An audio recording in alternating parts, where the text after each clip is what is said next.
Welcome to a brand new episode of CNB, and this is the Maruti Suzuki XL6. Thank you for joining us. I'm Siddhartha Naik Parthankar. We will have a glimpse at the brand new model from Maruti Suzuki on today's program, and there's lots more to take you through as well. Now, the review is still under an embargo, so which is why right at the top, let me tell you, no opinion on this car on today's program. But let's quickly get your opinion on the 3 Series from BMW. Brand new car also that has just driven in, and this is the India spec. The BMW 3 Series is almost synonymous with what the Bavarian car maker is. The sports sedan has always been the one to beat when it came to sheer performance, sportiness and fun in the compact sedan space.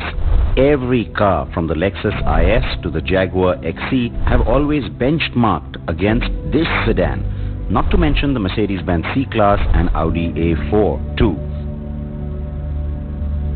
So, a new generation is always a big deal, and with the 7th generation BMW 3 Series, things take on a bit of an added meaning. And that is because it now gets to be not just the sporty and fun sedan from BMW, but also the company's most innovative, most intelligent and most connected car ever. Their words, not mine. So it was with a lot of fanfare that we drove different variants of the car when it first emerged at the end of 2018. And my anticipation and excitement is now back as the 3 Series is making its debut in India. As I told you back then, India will get the 330i petrol and the 320d diesel. Now the 3 Series gets to us in 3 variants. There's 2 on the diesel. This is the 320d, so you'll have the Sport, which is a base variant if you want to call it that, and then the better loaded version, which is the luxury line that's with me. And that of course means you get lots of chrome. So the front grille finished in chrome, that is that new big grille.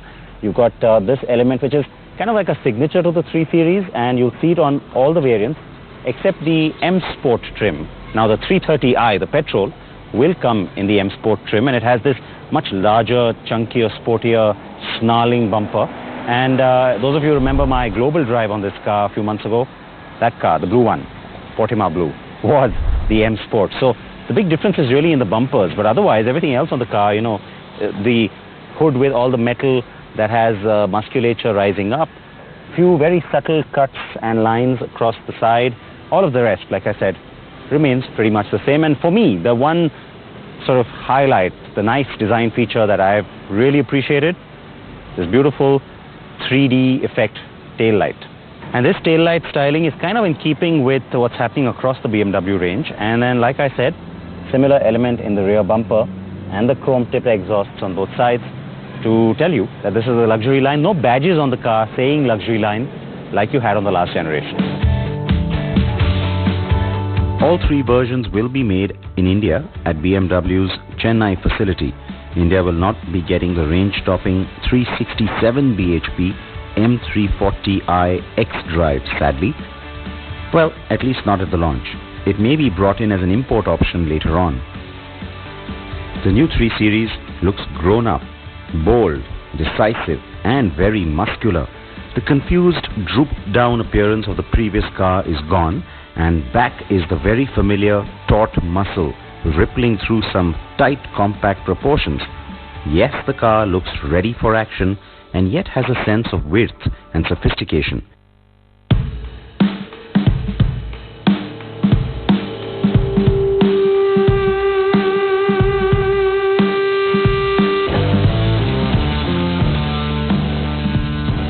The cabin is very well finished and gives you an ample environment, both in terms of space and materials, as well as tech and gadgets. Ambient lighting details, even on the back door trim for instance, enhances the car's luxury quotient. The new 3 Series also gets the latest generation BMW iDrive 7.0 interface and a 12.3-inch touchscreen. In terms of spec and equipment, all very similar to what you would expect on the 3 Series and kind of like the last car, but material quality, finish and even the seat back angle and of course the legroom have been enhanced. You also get your own little controls for the air conditioning back here with these 2 vents. You've got the climate control setting for temperature as well as the fan speed being on auto, and you've got two USB spots here that are going to be very, very appreciated. Because, of course, let's face it, it is a 3 Series, but there'll be lots of people sitting back here. Now, the dark brown palette, not quite to my liking, but like I said, it's finished really well. The elements for the ambient lighting as well as the metal work blended into the door panel is really nicely done.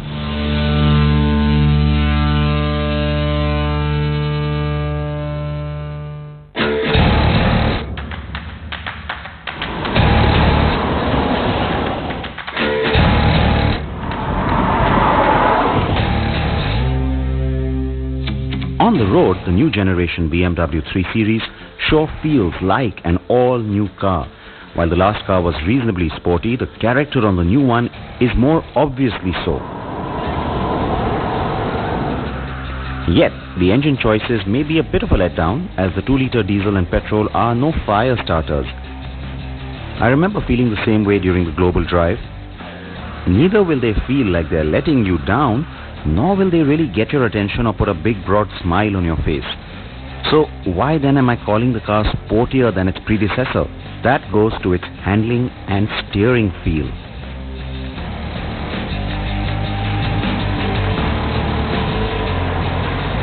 The car's big USP, like most BMWs, will remain ride and handling. The ride quality on this new generation is just sublime. You'll find it really comfortable and yet very satisfying when it comes to being kind of sporty and, you know, not giving you that very soft, mushy feel that you do get from some of the other sedans. And for me in particular, that was the one big highlight even when I first drove the car.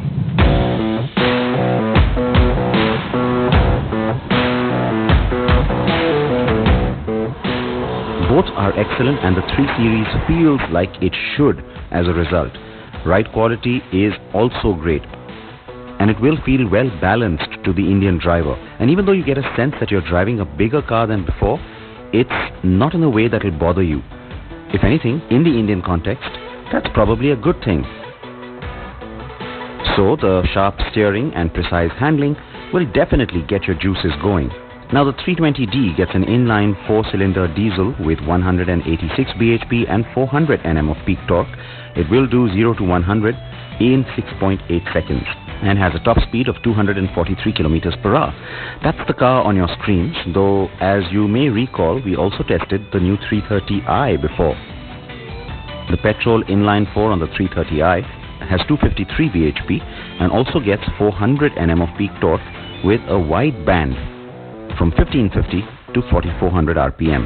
Its top speed is 250 km per hour and it goes 0 to 100 in a second less than the diesel. Both engine types use the 8-speed Steptronic gearbox. Like I said, there is no word on the M340i X-Drive coming to India, nor the plug-in hybrid that was recently introduced worldwide just a few days ago.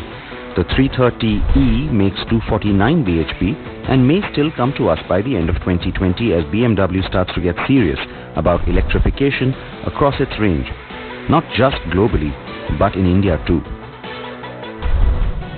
Like we've seen on the new X5, the new X7, pretty much all the new cars from BMW, here too on the 3 Series you get the virtual assistant, but none of the connected car features, as I told you, they haven't come to India, and that means everything offline still works. You can't go online. The assistant is not connected to the cloud, and so you can't ask to sort of search for places even though there is navigation.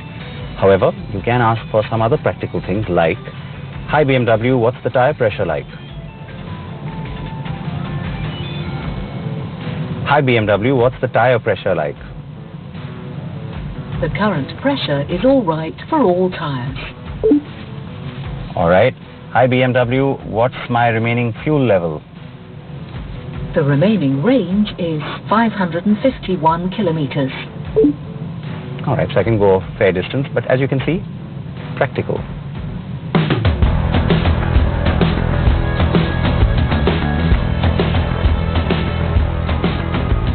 The prices are competitive enough, and BMW will like to believe that the lack of a credible rival at this stage will help it capture the compact premium sedan market. The Audi A4 has only fired so much, while the Mercedes-Benz C-Class is now beginning to age. The competition from Lexus, Jaguar and Volvo in India remains weak still, and so the 3 Series is all set to thrill and, I dare say, kill. The premium car buyer in India will like that it retains its traditional strength and yet gives a bit more by way of luxury and comfort to give it a more all-rounder appeal than before. Expect to see a few of these on the roads. Could have been more had the automobile market not been badly hammered down, as it were.